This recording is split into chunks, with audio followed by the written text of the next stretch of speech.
अस्सलाम वालेकुम स्टूडेंट। जो आप लोगों का टॉपिक है वो है acquired immune deficiency syndromes, AIDS AIDS. जो एक्वायर्ड इम्यून डिफिशिएंसी सिंड्रोम्स, अगर आप यहाँ पे वर्ड्स देखते हैं, acquired immune deficiency syndromes means collection of disease.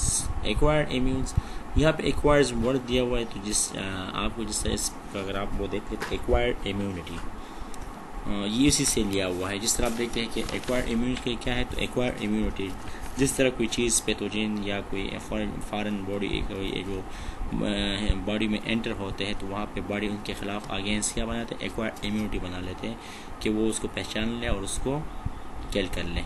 तो इसी तरह यहाँ पे आप कर देते, it is a syndrome that is caused by RNA wise. ये एक सिंड्रोम है। देखो, जो एड्स है, एक्वायर्ड इम्यून डिफिशिएंसी सिंड्रोम, ये किससे बनता है? ये HIV से बनता है। इनमें HIV में और एक्वायर्ड इम्यून डिफिशिएंसी सिंड्रोम में डिफरेंस है। जिस तरह हम देखते हैं, अगर कोई वायरस या मरीज़ में या किसी बंदे में अगर आइडेंटिफाई हो जाए तो उसको हम HIV पॉजिटिव आ जाए तो उसको हम HIV कहते हैं, यानी वो पेशेंट जो है या वो बंदा HIV का पेशेंट है। एड्स अगर ये जो है ये अगर वो बंदा पॉजिटिव आ जाए और कम अज़ कम इसमें से 5 से लेकर 8 साल तक जो है इस तक टाइम लगता है इसमें, तो फिर वो मरीज़ आहिस्ता आहिस्ता क्या होता है, वो इफ़ेक्ट होता है किस चीज़ से? एड्स से। तो एड्स यहाँ पे इन्होंने कहा कि क्या है यहाँ पे कि AIDS the syndrome that is caused by RNA virus. ये सिंड्रोम है और ये क्या कहते हैं? RNA वायरस, जिसको हम रेट्रो वायरस कहते हैं, HIV। Created by low immunity power in body. और इनमें क्या होता है कि इसमें जो बॉडी है उनका जो इम्यूनिटी है, जो बॉडी की लो इम्यूनिटी पावर, जो पावर से है इम्यूनिटी का, वो क्या हो जाता है? वो लो हो जाता है। जिस तरह आपने पढ़ा है कि यहाँ पे आपके पास फर्स्ट लाइन डिफेंस है, सेकंड लाइन डिफेंस है और थर्ड लाइन डिफेंस है। तो इसमें अगर आप देखते हैं कि फर्स्ट लाइन, सेकंड लाइन और थर्ड लाइन में क्या करते हैं, आप यहाँ पे बॉडी जो स्किन है उसके ज़रिए क्या होता है, कोई पैथोजेंस या कोई इन्फेक्शन या कोई चीज़ भी एंटर होते हैं, तो वो फर्स्ट लाइन डिफेंस जो है वो क्या कर लेते हैं उसको, जिस तरह हमारा पुलिस का निज़ाम होता है, तो वो क्या करते हैं उसको अंदर नहीं छोड़ते हैं। तो इसी तरह ये आपके जो है ये एड्स जो है, इसके बाद ये आपके जो है थर्ड लाइन डिफेंस में जो आपकी आर्मी है, जो बॉडीज़ के जो बॉडी है, जो जरासीम के खिलाफ, जो वायरस के खिलाफ लड़ती है, तो वो उसको अफेक्ट कर लेते हैं। तो उसी वजह से आपकी इम्यूनिटी क्या होता है, वो बहुत ज़्यादा कमज़ोर हो जाती है। एड्स में क्या होता है, स्पेशली ये CD4 सेल जो है उसको इफेक्ट करना शुरू कर लेते हैं, और वो कम क्या हो जाता है उसमें, जब उसको इफेक्ट कर लेते हैं तो क्या हो जाता है इसका, तो आपकी जो बॉडी है, जिस्म है, उसमें ईज़िली जो है कोई भी वो आपकी बॉडी जो है वो कोपिंग नहीं कर सकता है।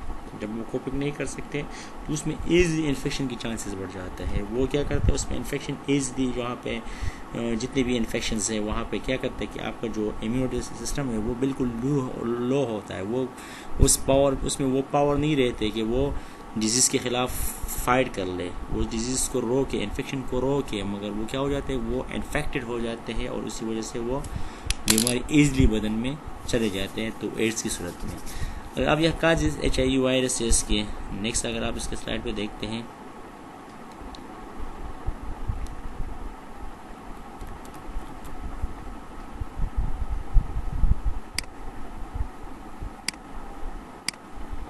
यहाँ पे इन्होंने दिया है कि रूट फॉर ट्रांसमिशन, कैसे ये फैलेगा। तो इसमें सबसे बड़ी बात जो है, ये सेक्सुअल ट्रांसमिटेड डिजीज STD, यानी जिसमें आपके डायरेक्ट कांटेक्ट हो, तो ये उस वजह से बहुत ईजिली फैल सकता है। इन्फेक्टेड ब्लड ट्रांसफ्यूजन, अगर किसी आपको ब्लड ट्रांसफ्यूजन लेने और आपको पता नहीं है वो उसको एड्स हो, तो उससे भी आप ईजिली जो फैल सकता है। और मैटरनो फीटल रूट्स, यानी बाज़ माँ से जो है ना बच्चों में भी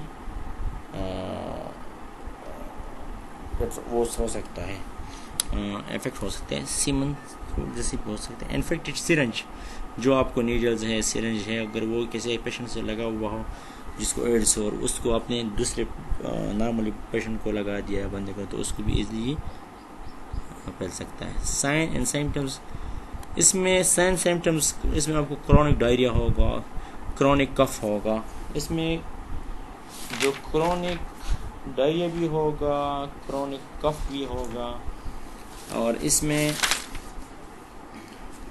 जो मेन सिम्टम्स है, इसमें main symptom loss of weight, जो मेन साइन सिम्टम है इसमें लॉस ऑफ वेट होगा, प्रोलॉन्ग फीवर होगा मोर देन 1 मंथ, और इसमें chronic diarrhoea from more than 1 month, chronic diarrhoea होगा मगर फ्रॉम मोर देन 1 मंथ। और इसमें आपके पास जो है यहाँ पे ये कहते हैं कि क्रॉनिक कफ होगा, रीअकरिंग फीवर होगा, सीवियर वेट लॉस यानी फटीग और नाइट स्वीट्स। तो इसमें से अगर आप देखते हैं कि इनके जो अदर सिम्टम्स है, other symptom persistent cough for more than 1 month, skin tumours होगा, स्वीट नाइजी भी है इसमें, अलार्मेंट lymph ग्लैंड्स, एचिंग होगी, oropharyngeal candidiasis, white spots and the oropharynx वो भी इसमें होंगे।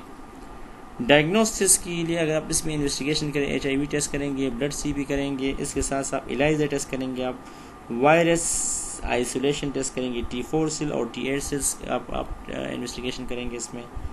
इसमें आप वेस्ट्रियन ब्लड करेंगे और CBC करेंगे, और a quick rapid test to detect HIV-1 and HIV-2 antibodies, ये भी इसमें हो सकता है। तो इसमें अगर आप ट्रांसमिशन की बात तो हमने कर दी कि भाई जो है ब्लड के ज़रिए और इन चीज़ों के मुख्तलिफ के ज़रिए। तो अब हम आ जाते हैं इसकी कॉम्प्लिकेशन क्या हो सकता है। डिक्रीज इम्यूनिटी पावर, अगर आप इसके जो है ना इम्यूनिटी पावर डिक्रीज हो सकता है, रिकरेंट इन्फेक्शन के चांसेस बहुत ज़्यादा होते हैं, RTI, और इसमें ब्रेन कैंसर भी हो सकता है।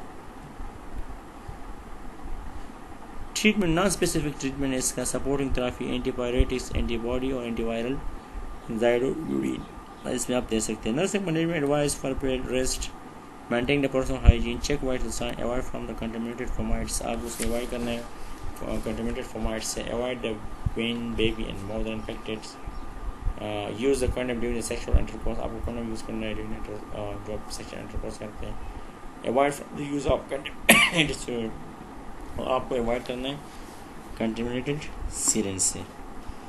तो ये आप लोगों का टॉपिक था एड्स के बारे में।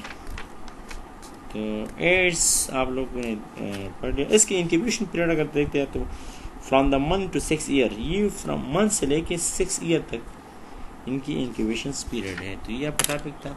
इंशाल्लाह उम्मीद रखते हैं कि आप लोगों को समझ आया होगा। कोई किसी को किसी जगह तो कोई क्वायरी या कोई मसला हो तो वो मुझसे पूछ सकते हैं।